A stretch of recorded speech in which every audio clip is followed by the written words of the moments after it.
We just had a bunch of information when it comes to the Xbox Series X and S console sales numbers. For the first time in a very long time, people are starting to put together numbers when it comes to the console sales. And to a lot of people's surprise, the Xbox Series X is selling just as much, if not more, than Sony's PlayStation 5.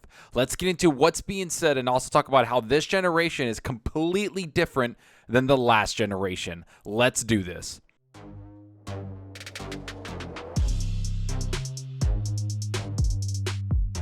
Hey, what's up everyone? Thanks for stopping by and checking out the video. Remember to hit that subscribe button and that like button. The support is greatly appreciated. And if you want to be notified on future content, hit that small little bell icon. And if you want to go that extra mile to support the channel, hit that join button. Okay, so there's a lot to cover here because for the first time in a very long time, we finally have some pretty big numbers to report when it comes to not only the PlayStation 5, but for the Xbox Series X and S. In fact, people all over the media sites and on social media are trying to lock down just how good Xbox is doing when it comes to their first year of this next generation console. And don't get it twisted, this is something that's been in the works this entire generation.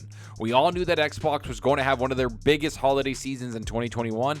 I mean, for the last 4 or 5 months of the year, Xbox had a new game come out on their platform, be it first party or even third party deals for Game Pass. It's starting to look like that helped them a lot with their console sales and getting out into the market, much like this Twitter post reveals right here. Still going through the numbers for December in the UK, but as a bit of a tease, looks like December was the biggest month ever for the Xbox Series S and X. Yes, including the launch month. He goes on to say, great to see Xbox Series outpacing Xbox One worldwide. That's not quite the case in the UK, although it's close. Xbox had a huge month in December in the UK, driven by renewed Series X stock. It was the second biggest console last month behind Switch. More to come. Okay, so I know people would point to the UK market, and that's not the biggest market around. But this is just a little foreshadow of how much Xbox is truly selling across multiple markets. Not to mention, the Series X and S outsold the PS5 in December, especially when you see that the Switch is the only console that outsold both of them. And after this post was published on Twitter, articles started to pop up from everywhere talking about the Xbox Series X and S sales numbers.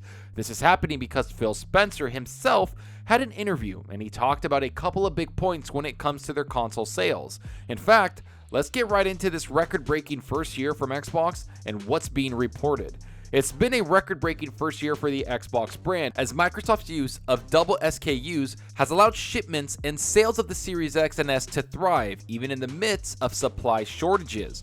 Phil Spencer talked about Xbox sales this past year to the New York Times, and while he didn't give any specific numbers, he made it clear this is a record. Supply is actually as big as it's ever been. It's that demand is exceeding the supply for all of us. At this point, we've sold more of this generation of Xboxes, which is Xbox Series X and S, than we had any previous version of Xboxes.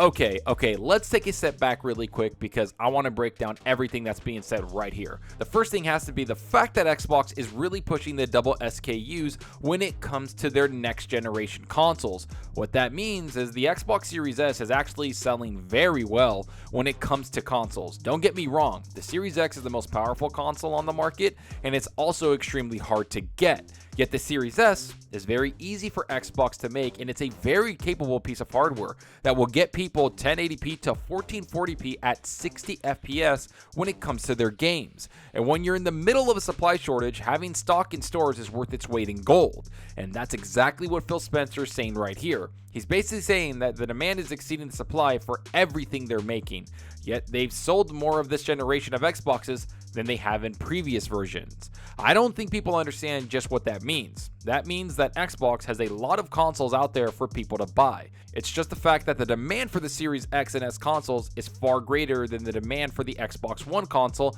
and even the Xbox 360 console, which some people still consider the gold standard. So even with supply chain problems and having trouble getting consoles out in the wild, Microsoft is having their best generation ever when it comes to console sales. So that means they're actually getting a lot of consoles out there for people to buy.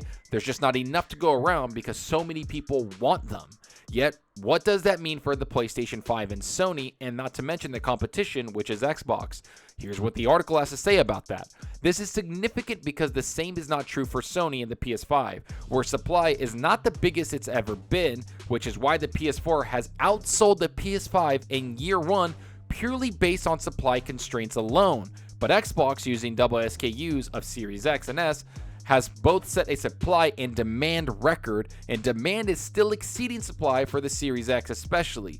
But if players can't find an X, they might turn to a somewhat easier to find S, which plays all the same games for $200 less. Even if Spencer isn't supplying numbers, Nico Partners analyst Daniel Hamad says that based on past Xbox One and Xbox 360 year one numbers, 12 million and 10.4 million respectively, that means Spencer is saying that Xbox Series X and S have shipped at least 12 million units. Though how many above, that is unclear. In fact, let's go to Daniel Hamad and what he had to say on Twitter. Here's what he posted. This would put Xbox Series XS over 12 million shipped according to our estimates. The dual-SKU strategy has paid off for Microsoft amid the supply chain issues, semiconductor shortage. Increased production of S allowed for more Xboxes on shelves than if they only had X. And this is where things get interesting, because a lot of people I know have a Series X and a lot of people also have a Series S. It's almost as if Microsoft decided to bring out equal amounts of consoles. Yet, for the holiday season, we know that they decided to flood the market with the Series S console just to get the console into their homes, which is the main point of any consoles, to get the customer to buy it and have them spend money on the software you provide. Yet what makes this even more interesting is that this puts Xbox right next to Sony's PS5 when it comes to sales numbers. Here's what's said. What's wild is that because of Sony's even more intense supply chain, these figures would put the Xbox Series X and S within striking distance of the PS5. The last number we heard from Sony were that the PS5 had sold 13.4 million units as of October 2021, which is below the 13.9 million PS4s that were sold during the same period. We don't have official numbers since then, but depending on supply, a few million more have likely been sold. So if that says Xbox Series XS with at least 12 million sales, 13, 14 million maybe, and PS5 maybe at 15 to 17 million, that's definitely a different dynamic than we've seen in a very long time. This is something that fascinates me because we have to remember one thing. Sony's PS5 went into production way earlier than the Xbox Series X and S. That's been reported as true, since Sony didn't have to wait for RDNA 2 features, which won't be on that console. Yet Xbox waited until August of 2022 to produce those consoles because they wanted to wait for those extra features that Sony won't have. That put them at a disadvantage when it came to supply and demand compared to Sony. Yet now, since they had that strategy of having the Series S and a Series X console, they're closing that gap considerably. And Sony's supply chain problem isn't going to stop. In fact, they had to change some of their numbers around, which is what is said right here.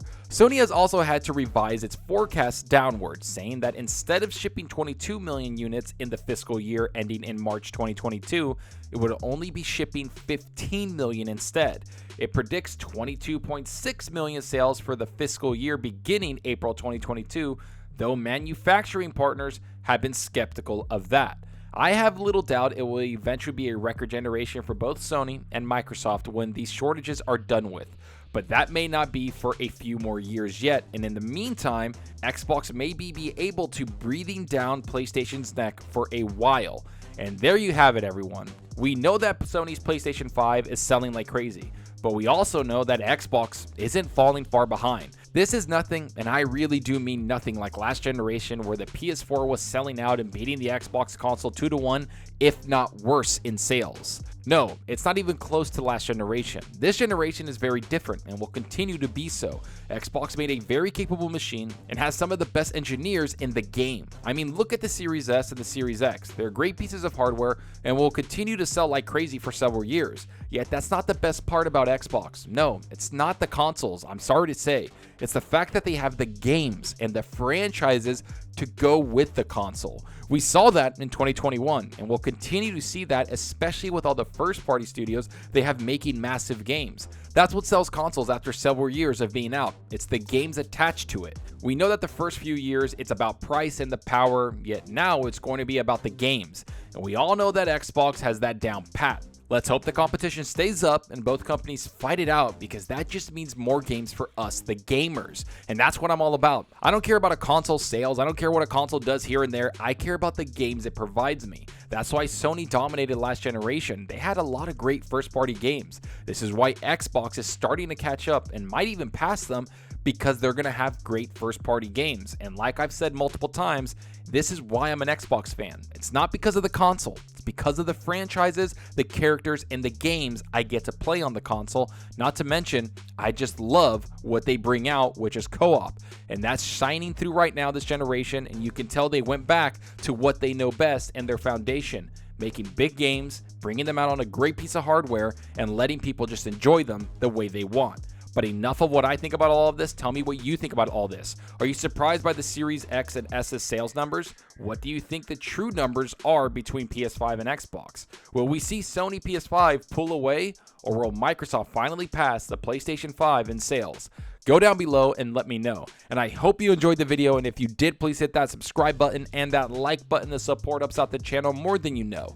And give me a follow on Twitter at Zalker87. I'm always on there talking games and sharing my latest videos. Plus, I love interacting with everyone there, so get on Twitter and let's talk about gaming. Also, follow me on Xbox Live. My gamertag is Zalker87, just like my channel name. See what games I'm playing, and let's compete in achievements for the month. So right now, I'm actually kind of getting ready for vacation, but I've been jumping into Horizon Zero Dawn. I've been playing a bunch of Halo, and I've been playing a lot of Serious Sam and a bunch of other games on Game Pass, because I just enjoy those. I love when Game Pass drops a game in there that I wasn't really expecting. I'll download it, try it, and if I love it, I'll continue to play it. But right now, I'm splitting my time between that, golfing with friends, because me and my buddies have a blast playing that, Rocket League, of course, and I've been playing a lot of Horizon Zero Dawn. I'm trying to beat it before the second one comes out. I don't think I'm going to beat it before I leave on vacation, but you know what? I think I'm going to enjoy it, and I'm going to try to get through it, and then once the second one comes out, I'll jump into that. And I beat Dying Light, had a great time with my buddies. We're just kicking zombies all over the roofs, talk about a good time, so I'm really looking forward to Dying Light 2, even though they said it's going to be like